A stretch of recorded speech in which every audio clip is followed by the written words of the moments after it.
really proud of that. I'm very surprised. I guess it's just dawning on me now that 9 years have passed. About an hour north of Indianapolis Motor Speedway sits a floral shop just off of Yorktown's main road. The town of about 10,000 is where one of the Indy 500's most recognizable traditions is made. Our Nikki Dementri introduces you to the woman behind the Borg Warner winner's wreath.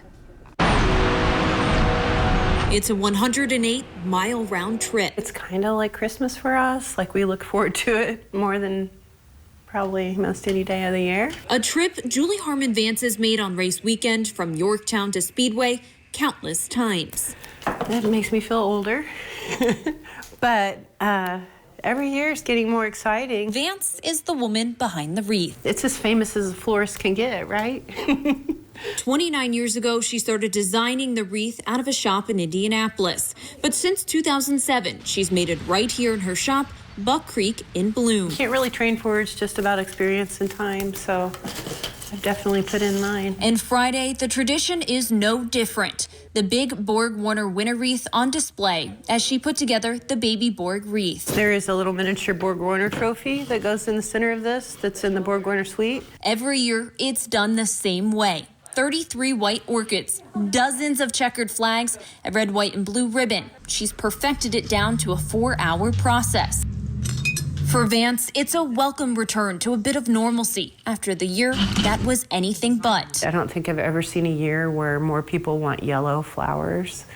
And I think that's just because everybody's wanting happiness and sunshine. Funerals, nursing homes, hospitals, all places Vance delivered to. Places where flowers, wreaths, and bouquets bridged loved ones. Business, she says, busier than ever. There's a nursing home up the street, and we lost like 24 patients within days.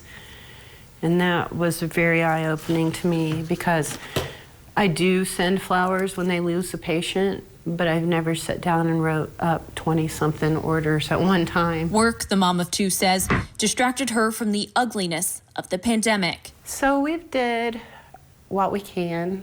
This May, things will still be different, but the signature wreath is back after changing for 2020, and this year there will be 2. I think everybody's just going to be excited to be doing something and being there. But next year, it's going to be back to just how it was, I hope. And for Vance, well, she's hoping to continue as the woman behind the wreath for Indy 500s to come. As long as I can, you know. As long as my hands will make it. In Yorktown, Nikki Dementri, WRTV. Well, Vance will deliver both wreaths tomorrow to IMS, and on Sunday she will spend the day at the race with her kids.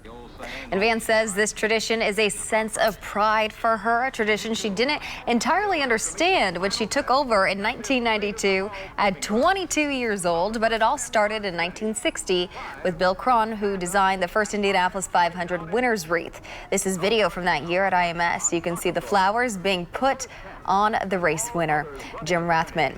Cronin, is a man who Vance never met, but she continues his legacy. And the WRTV team will help you prepare for the 105th running of the Indianapolis 500 starting at 6 a.m. on race day. We'll be live at Indianapolis Motor Speedway for breakfast at the Brickyard through 11 a.m. You can find us streaming on WRTV.com, the WRTV app, the WRTV Facebook page, on Roku, or any other streaming device on your TV. Again, coverage starts at 6 Sunday morning.